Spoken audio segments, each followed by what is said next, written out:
Hi, I'm Matt Brown and welcome to the Technique of the Week. Let's get started.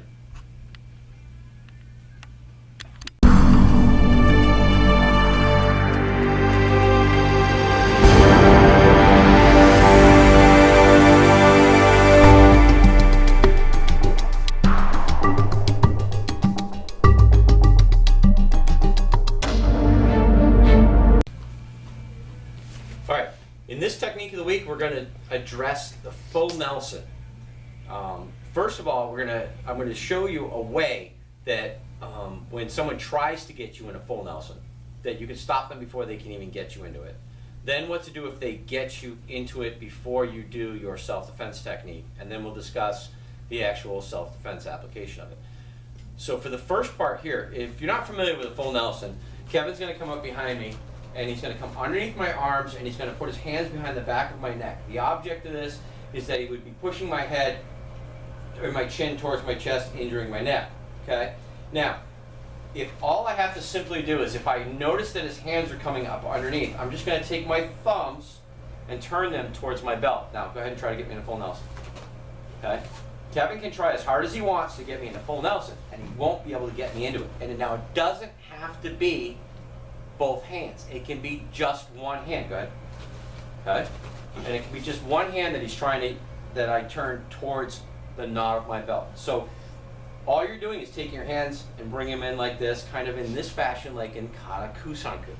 Now, if he gets it on me, to stop him from being able to put pressure on my head and push my head forward, I simply take my hands and put them in front of my forehead, preferably on my third eye, as I hold here. And now he can try to push as hard as he wants, and I'm not going to go forward.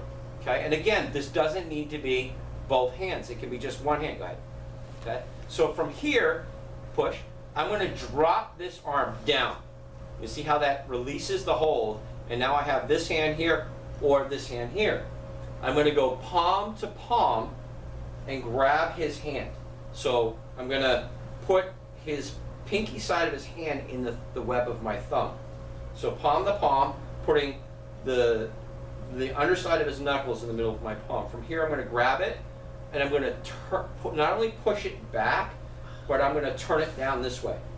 Okay, in a very painful wrist lock. Okay, so I have that right there, and then I can simply step out, and I have him locked up in a very painful lock. Okay. Or, again, he goes grab.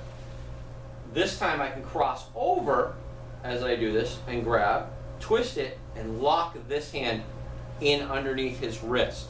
So now I'm locking that in there. Now you're going to find that when you do this, the person's hand's going to get stuck underneath your arm, your elbow here. If you slightly torque this hand a little bit more, you'll pull that hand out because of the pain. And now you're going to turn around, and you would do whatever technique out of the kata, whether I wanted to hit him in gallbladder 20 right here on the occipital nerve with a shudo strike, or come underneath the jawbone here on stomach 9 and 10. There's a whole bunch of different places. All you have to do is remember to just strike out and do your technique. All right, so that's the defense for a full Nelson, and that is the technique of the week.